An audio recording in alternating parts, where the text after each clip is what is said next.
વંદુ બોલી વેફર લઈ આવી તું ક્યાં મૂકી દે? શું પણ આખો દી ખાવું ખાવું ખાવું ખાવું હંગવું ને હું ખાવું હંગવું ને હું બીજો કઈ કામ ધંધો છે કે નથી? કોઈ દી ચમચી અહીંથી અહીંયા મૂકી છે? ખાવું ખાવું ખાવું.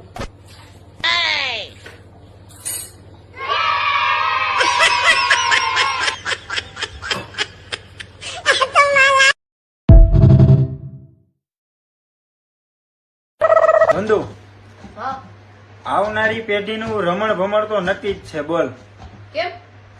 કેમ કે એને સલાહ દેવા વાળા ગઈઢિયા તો આપણે ઈસી ને.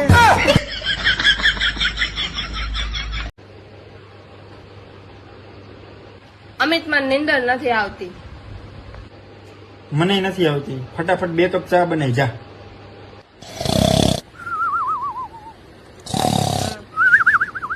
બટેકાનું શાક કરું કે ભીંડાનું? પીંડાનું મેં તો બટેકાનું કરી નાખ્યું. પૂછવું કામ?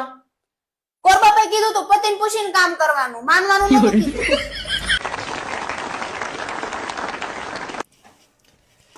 કુંભના મેળામાં સ્નાન કરવા જવું હે.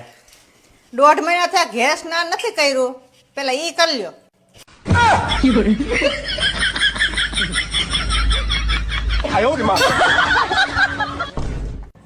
જય શ્રી કૃષ્ણ.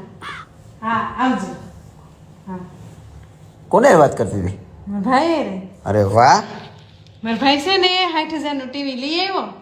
અરે વાહ. તો 60,000 ટીવી માં ખાસિયત શું છે? ઈ એમ કેતો તો કે લાઈટ વહી જાય ને એટલે ઓટોમેટિક બંધ થઈ જાય.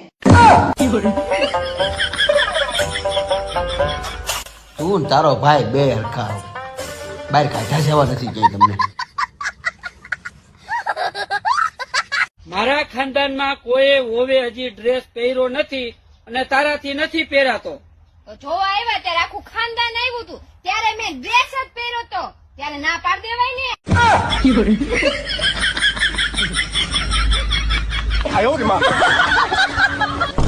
તારી વહુ ને કહી દે છે હું મરી જાઉં ને તો મારી ઠાઠડીને હાથ ન અડાડે.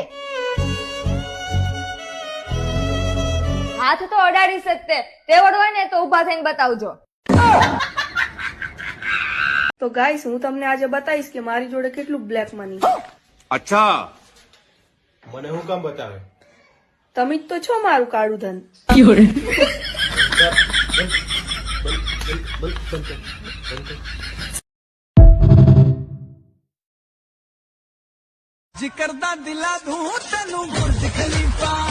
હા, પોતાનું મકાન તો પ્રધાનમંત્રી આવાસ યોજનામાં મળેલું છે અને મને ભુજ ખલીફા લઈ દેવાની વાત કરે છે. જો મેં હાથમાં મહેંદી થી તમારું નામ લખ્યું. એમાં લખવાની શું જરૂર હતી? હું તારા હાથમાં તો હું.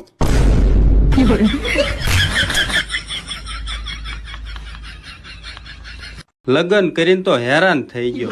બાયડી એવી કપાતર ભટકાણી છે ને, 3 ટાઈમ લોટ બાંધીને મારે રોટલી બનાવવી પડે છે.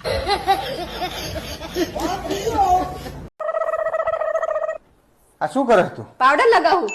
આટલો બધો? આથી કાલા પાવડર એક્સપાયર થઈ જવાનો હોય એટલે આજ લગાવી દો ને.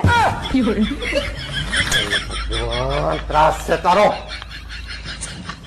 હે ભગવાન, જેટલી શક્તિ અમને નવરાત્રીમાં ગરબા રમવા માટે આપો છો ને, એટલી જ શક્તિ પાછું અમને દિવાળીના ઘરકામ કરવા માટે આપજો.